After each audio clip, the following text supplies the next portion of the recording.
हमारे साथ इस वक्त ज़िला फ़तेहपुर की बहुत ही मशहूर शख्सियत जनाब चौधरी मंजर यार साहब, जो कि माइनॉरिटी के अध्यक्ष बहुत ज़माने से हैं, उत्तर प्रदेश में समाजवादी पार्टी के। तो इस वक्त ये दयालु गुप्ता जी के, जो कि सपा प्रत्याशी बल्कि पूरे 6 विधानसभा के प्रत्याशियों के जनसंपर्क में लगे हुए हैं और वोट मांग रहे हैं उसके लिए। आज ये बिनकी विधानसभा में हैं और बिनकी विधानसभा में दयालु गुप्ता के लिए वोट मांग रहे हैं। सर, क्या माहौल है? बहुत बहुत शुक्रिया हमको समय देने के लिए। माहौल भारतीय जनता पार्टी के विरुद्ध है और समाजवादी पार्टी की लोग सरकार बनाना चाहते हैं। ये चुनाव प्रत्याशी नहीं लड़ रहे हैं, ये चुनाव जनता लड़ रही है और माननीय अखिलेश यादव जी का विकास कार्य लड़ रहा है। जनता इस तरह से तराही तराही 5 साल की सरकार में बीजेपी ने किया। बेरोजगारी, अपराध, भ्रष्टाचार, अपहरण, लूट, डकैती जितनी इन 5 सालों में हुई है, कभी उत्तर प्रदेश को इस बात को झेलना नहीं पड़ा। किसानों के साथ जिस तरह से दोहरा व्यवहार किया गया, जिस तरह से उनके साथ कहा गया कि आपकी आय दुगनी होगी, उनको बिल्कुल किनारे लगाने का काम किया गया। 3 काले कानून लाए गए जिससे कि किसान की ज़मीन हड़पने का काम किया गया। किसानों का मैं बहुत बहुत उनका शुक्रगुजार हूँ, उनके जज्बे को सलाम करता हूँ जिन्होंने डट के ऐसी मनहूस सरकार का मुकाबला किया और बिल को वापस कराने का काम किया। आज हमारे माननीय राष्ट्रीय अध्यक्ष जी, उनका मैनिफेस्टो किसानों की भलाई के लिए मैनिफेस्टो आया है, महिलाओं के लिए मैनिफेस्टो आया है, बेरोजगारों के लिए मैनिफेस्टो आया है। 300 यूनिट एक आम हर आदमी के लिए 300 यूनिट बिजली फ्री होने का काम आया है। आपकी पेंशन बहाली का काम आया है, पुरानी पेंशन लागू होगी। उसके बाद आपके बच्चों को लैपटॉप मिलेगा। महिलाओं को जो बेरोजगारी पेंशन मिला करती थी 500 रुपये, वो आपकी 1500 रुपये मिलेगी।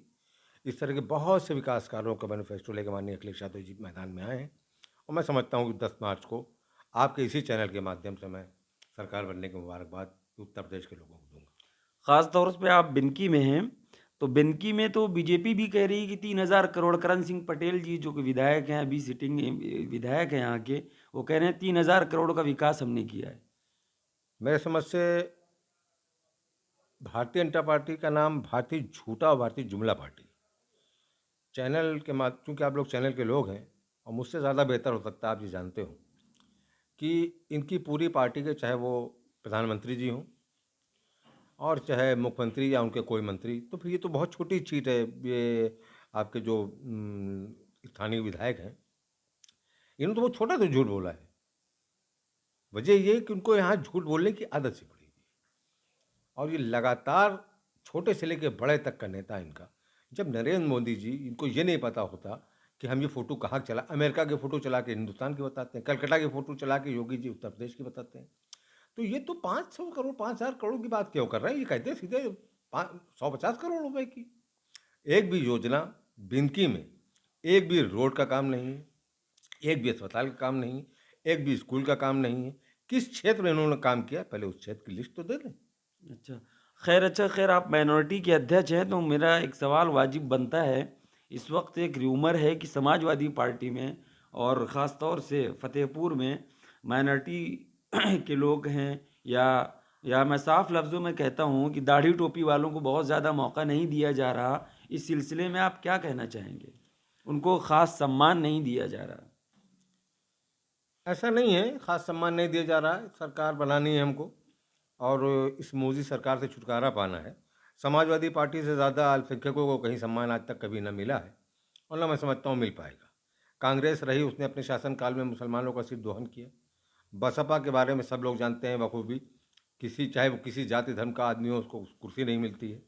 सिर्फ माननीय अखिलेश यादव, मुलायम सिंह यादव जी ऐसे नेता हैं जिन्होंने अपने छोटे छोटे कार्यकर्ता से लेकर बड़े बड़े कार्यकर्ता नेताओं तक एक तरह का सम्मान देने का हमेशा काम करते हैं। और रहा सवाल कि सम्मान नहीं मिल रहा है। ख़ास तौर से बिनकी के बारे में ये अफवाह है कि यहाँ पर अल्पसंख्यकों को दूर रखने की बात की जा रही है। ऐसा क्या है इस सिलसिले में? क्या कितनी सच्चाई है, कितना कितना हकीकत है?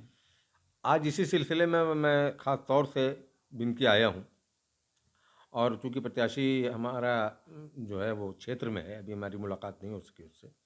मैं जहाँ तक समझता हूँ कि विपक्ष की एक बहुत सोची समझी रणनीति मुझे लगती है, क्योंकि कोई भी एक ऐसा व्यक्ति जो समाजवादी पार्टी और माननीय अखिलेश यादव और मुलायम सिंह यादव जी के नीतियों, सिद्धांतों या उनके आदर्शों पर चलने वाला होगा, मैं नहीं समझता कि वो इस तरह की कोई अनर्गल बातें करेगा, और वो भी तब वो जब चुनाव लड़ रहा होगा और जीतने की स्थिति में होगा। क्योंकि हमारी फतेहपुर की 6 सीटें जीत रही हैं, हमारे सारे प्रत्याशी जीत रहे हैं।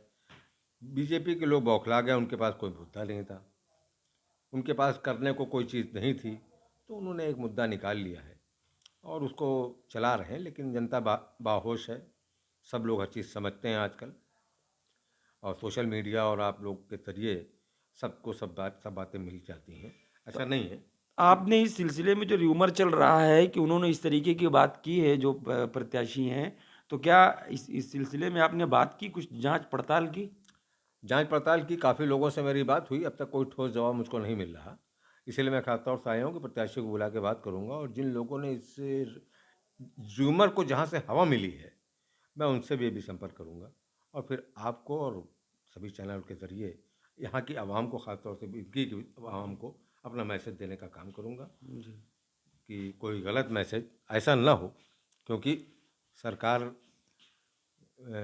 बनानी है, प्रदेश के लोगों को खुशहाली में रखना है, न कि बदहाली की तरफ ले जाना है। इसलिए हमको र्यूमर से बच के चलना है। चलिए, बहुत बहुत शुक्रिया हमसे बात करने के लिए।